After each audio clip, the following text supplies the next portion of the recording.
ఖిల్జీ ఈ యొక్క తుగ్లక్ వంశంలో వచ్చినటువంటి నెక్స్ట్ సుల్తాన్ వచ్చేసి ఫిరోజ్ షా తుగ్లక్. ఇతని కాలంలో కూడా చాలా సంఘటనలు జరిగాయి. ఇతను 1351 నుంచి 1388 CE వరకు ఉన్నాడు. సో ఇతను ఢిల్లీ సుల్తాన్గా ఉన్నాడు అనమాట. సో ఇక్కడ మీకు కనిపించే అతనే ఫిరోజ్ షా తుగ్లక్ అనమాట. So appointed Khan-i Jahan Maqbul a Telugu Brahmin prime minister of the Delhi Sultanate. So మామూలుగా ఒక తెలుగు బ్రాహ్మణుడు ఉంటాడు అనమాట. ఇతను చాలా స్కిల్ ఉంటాయి. ఇతను ఇస్లాంలోకి మారుస్తారు. మన తెలుగు ప్రాంతానికి సంబంధించిన ఒక బ్రాహ్మణుడు ఉంటాడు. అతను ఇస్లాంలో మార్చి అతని పేరు వచ్చేసి ఏంటంటే కానై. అంటే అతను ఇస్లాంలో మారిన తర్వాత అతని పేరు వచ్చేసి కానై జహాన్ అనమాట. ఈ కానై జహాన్ అనే అతన్ని ప్రధానమంత్రిగా పెట్టుకుంటాడు తన రాజ్యంలో ప్రధానమంత్రిగా.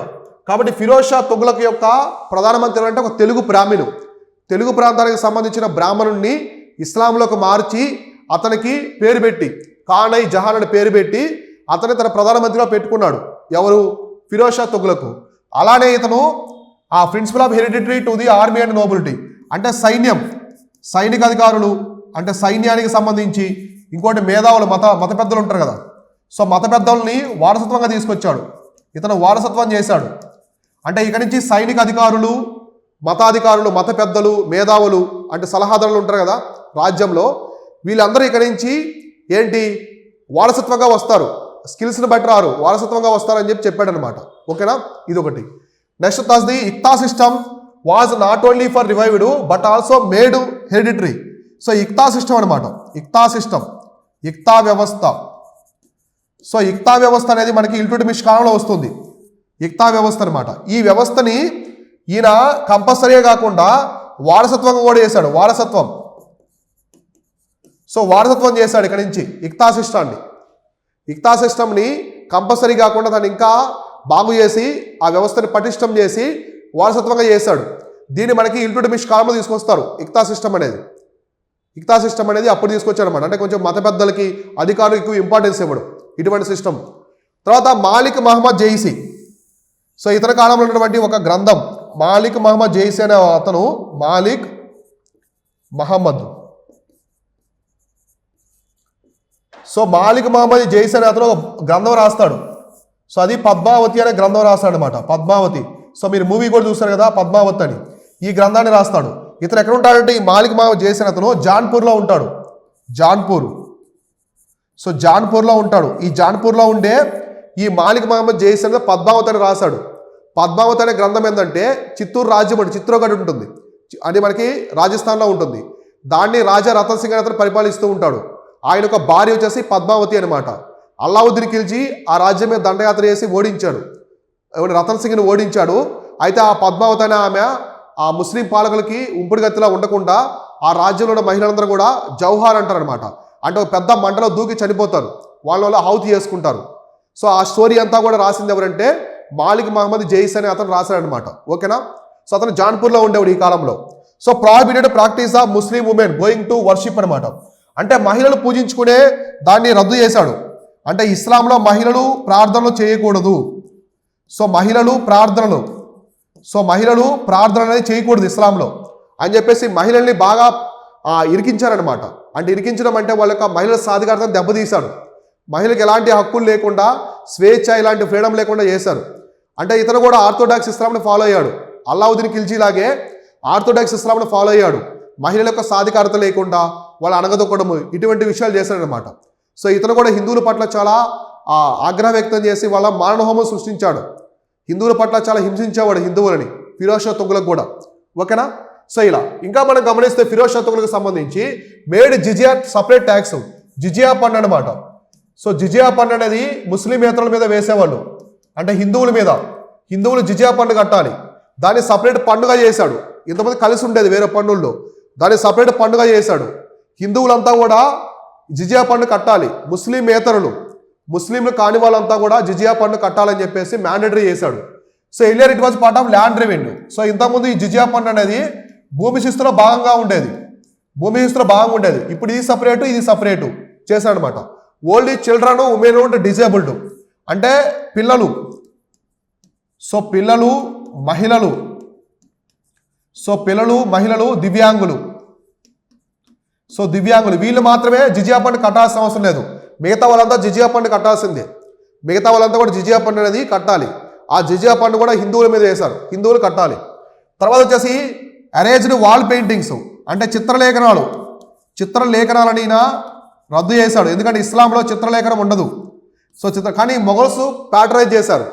జహంగీరే చిత్రలేఖనాన్ని ఆయన ఒక చిత్రకారి, ఆయన పెయింటర్ అనమాట. అక్బరు సపోర్ట్ చేశాడు యూరోపియన్ పెయింటింగ్స్, హుమయూన్ సపోర్ట్ చేశాడు. కానీ ఆర్థోడాక్స్ ఇస్లాంలో చిత్రాలు బొమ్మలు అనేవి ప్రదర్శన చేయకూడదని చెప్పేసి ఫిరోజ్ షా తుగ్లక్ ఈ చిత్రాల మొత్తాన్ని కూడా పెయింటింగ్స్ మొత్తాన్ని రద్దు చేశాడు. సో ఈ setup A hospital for the poor అంటే పేదలకి ఒక హాస్పిటల్ నిర్మించాడు, పేదలకి. సో పేదల వైద్యశాల నిర్మించాడు, వైద్యశాల. దీన్ని ఏమంటారంటే దారుల్ ఉల్ షిఫా అంటారు. సో దారుల్ ఉల్ షిఫా. సో మనకి హైదరాబాద్లో కూడా ఉంటుంది ఒకటి, నిజామా కాలంలో, గోల్కొండ కాలంలో వచ్చింది దారుల్ షిఫా, ఇప్పటికీ ఉందన్నమాట. సో అలానే ఇతను కూడా పేదల కోసం ఒక వైద్యశాలను నిర్మించాడు. దాన్నే దారుల్ షిఫా అని చెప్పేసి పిలుస్తారు. ఎగ్జామినేషన్లో అడిగితే దారుల్ షిఫా అంటే వైద్యశాల, పేదల కోసం నిర్మించినటువంటి వైద్యశాల. అలానే కొన్ని కొత్త టౌన్స్ అనమాట, కొన్ని నగరాలు నిర్మించాడు. Firoz Shah Kotla in Delhi, Hissar Firoza or Hissar in modern Haryana, Firozabad in the Uttar Pradesh. ఈయన కొన్ని నగరాలు నిర్మించాడు. ఎవరు? ఫిరోజ్ షా తుగ్లక్ కొన్ని నగరాలు అనేవి నిర్మించాడు. మనకి ఢిల్లీలో ఉంటుంది ఫిరోజ్ షా కోట్లా.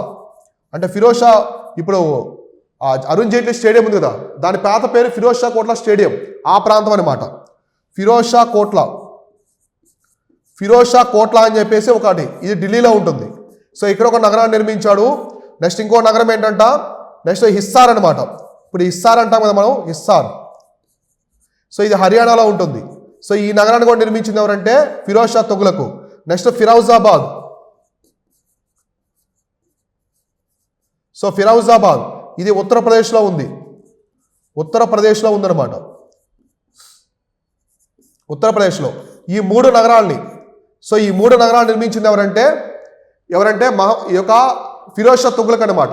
తుగ్లక్ వంశానికి సంబంధించినటువంటి ఢిల్లీ సుల్తాన్ అయిన ఫిరోజ్ షా తుగ్లక్ దీన్ని నిర్మించాడు.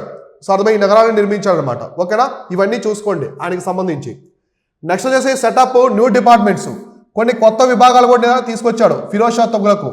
ఆయన పరిపాలన కాలంలో కొన్ని కొత్త విభాగాలు తీసుకొచ్చాడు ఢిల్లీ సల్తనత్ టైంలో. ఒకటి దివాన్ ఐ కరాత్ అనమాట. సో దివాన్ ఐ కరాత్ అంటే marriage of poor girls, Diwan i Khairat. So Diwan i Khairat అనమాట. సో దివాన్ ఐ కరాత్ అంటే పేద అమ్మాయిలకు పెళ్లి చేయడం, పేద అమ్మాయిల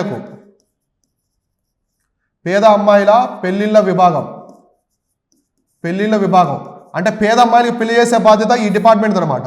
దివాన్ ఐ కరాత్ అనేది తన రాజ్యంలో ఉన్నటువంటి పేద అమ్మాయిలకి పెళ్లిళ్ళు చేయాలి, ఇటువంటిది. తర్వాత వచ్చేసి department for public works. So వీళ్ళు ఇలానే ఈ ఒక పబ్లిక్ వర్క్స్ అనమాట, అంటే ప్రజలకు సంబంధించినటువంటి పనులు చేయడం కోసం ఒక డిపార్ట్మెంట్ తీసుకొచ్చారు. నెక్స్ట్ దివాన్ ఐ బందగన్. సో ఇది important. So Diwan i Bandagan. So Diwan i Bandagan అంటే బానిసల విభాగం. సో బానిసల మొత్తానికి సంబంధించిన విభాగం అంతా ఇందులో ఉంటుంది. సో బానిసలు ఏ విధంగా వాళ్ళని మేనేజ్ చేయాలి, వాళ్ళకి ఎటువంటి పనులు అలకేట్ చేయాలి, రాజ్యంలో బానిసల యొక్క సేలు, మార్కెట్లో అమ్ముతుంటారు కదా బానిసలు, వాళ్ళకి సంబంధించినటువంటి ఆ రేట్లు, ధరలు ఎలా అమ్మాలి, మహిళా బానిసలు, తర్వాత పురుష బానిసలు ఎట్లా ఉండేది అనమాట. సో ఈ విధంగా ఉండేది. ఇటువంటి కొత్త డిపార్ట్మెంట్స్ కూడా ఈయన తీసుకొచ్చాడు. తర్వాత వచ్చేసి he led to unsuccessful expeditions to Bengal. So Bengal became the free from control of Delhi Sultanate. అయితే ఇతను బెంగాల్ మీద దండయాత్రలు జరిగాయి. సో బెంగాల్లో తిరుగుబాటు జరిగి బెంగాల్ ప్రాంతాన్ని కోల్పోయాడు. అంటే బెంగాల్ ప్రాంతం అనేది ఢిల్లీ సల్తనత్ నుంచి విభజించిపోయి స్వతంత్రంగా ఏర్పడింది, స్వతంత్ర రాజ్యంగా ఏర్పడింది అనమాట. సో ఈయన కాలంలోనే బెంగాల్ అనే స్వంత రాజ్యంగా ఏర్పడింది.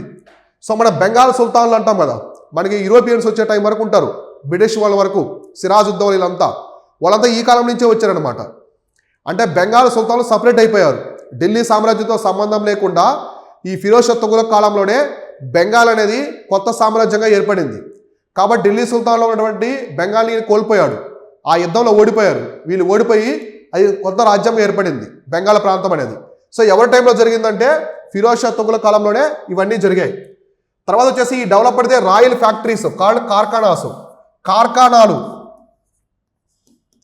సో కార్ఖానాలు అని చెప్పేసి ఈ యొక్క కొన్ని ఫ్యాక్టరీస్ అనమాట, కొన్ని ఫ్యాక్టరీలు తీసుకొచ్చారు. సో ఫ్యాక్టరీలు ఇందులోనే అన్ని తయారు చేస్తారు, పనిముట్లు, ఆయుధాలు ఇవన్నీ తయారు చేసే కార్ఖానాలు తీసుకొచ్చాడు. తర్వాత వచ్చేసి first sultan in Delhi Sultanate to impose Sharb అనమాట. షార్బ్ అని ఒక ట్యాక్స్ని విధించాడు. ఇప్పటి వరకు ఏ సుల్తాన్ విధించలేదు. షార్బ్ అంటే నీటి పారుదల పన్ను. సో మీ పంటలకి నీరు రావాలంటే నీటి పారుదల పన్ను కట్టాలి. ఇటువంటి పన్ను విధించిన మొట్టమొదటి సుల్తాన్ ఈయనే అనమాట. సో ఫస్ట్ సుల్తాన్. సో ఢిల్లీలో మొట్టమొదటి సుల్తాన్ ఎవరంటే షార్బ్ అనే పన్నును విధించిన సుల్తాను ఈ యొక్క ఫిరోజ్ షా తుగ్లక్ అనమాట. సో రిపేర్డ్ కుతుబ్ మినార్. ఈయన కుతుబ్ మినార్ రిపేర్ చేశాడు. ఎందుకంటే కుతుబ్ మినార్ మీద పిడుగు పడుతుంది ఒకసారి ఈయన కాలంలో. సో కుతుబ్ మినార్ మీద పిడుగుపాటు జరుగుతుంది. సో పిడుగుపాటు జరిగితే ఈ పిడుగుపాటు జరిగినప్పుడు కుతుబ్ మినార్ని బాగు చేసింది కూడా. సో కుతుబ్ మినార్ని బాగు చేసింది కూడా ఎవరంటే ఇతరే అన్నమాట. ఇప్పుడు ఢిల్లీలో కుతుబ్ మినార్ ఉంది కదా, ఆ కుతుబ్ మినార్ మీద పిడుగుపడుతుంది ఒకసారి. పిడుగుపడి కొంత డ్యామేజ్ అవుతుంది. సో దాన్ని కూడా బాగు చేయించింది ఎవరంటే ఫిరోజ్ షా తుగ్లక్ అనమాట. అయితే ఈ కుతుబ్ మినార్ని మొదలుపెట్టింది ఎవరు? కుతుబుద్దీన్ ఐబక్. దాన్ని పూర్తి చేసింది ఎవరు? ఇల్టుట్మిష్. ఇప్పుడు పిడుగుబాటు పడితే దాన్ని బాగు చేసింది వచ్చేసి ఫిరోజ్ షా తుగ్లక్ అనమాట. సో ఇవన్నీ కూడా ఫిరోజ్ షా తుగ్లక్ సంబంధించినటువంటి క్రూషియల్ ఇన్ఫర్మేషన్.